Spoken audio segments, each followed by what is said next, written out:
1 crores 80-20 80% కేంద్ర ప్రభుత్వం నిధులు ఇవి. ఆర్మూర్కి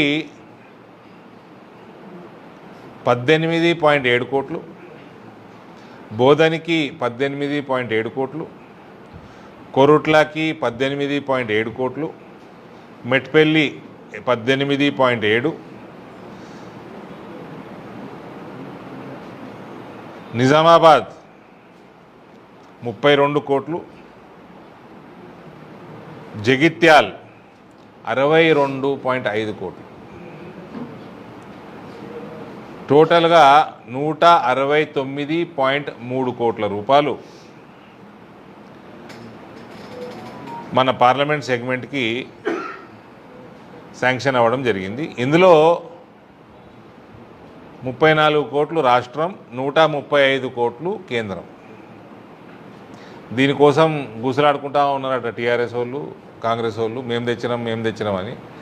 మీరు ఏం తేలే లొటపీసు. ఇది మొత్తం 80% ఫండ్ కేంద్రంకి వెళ్ళి వచ్చింది.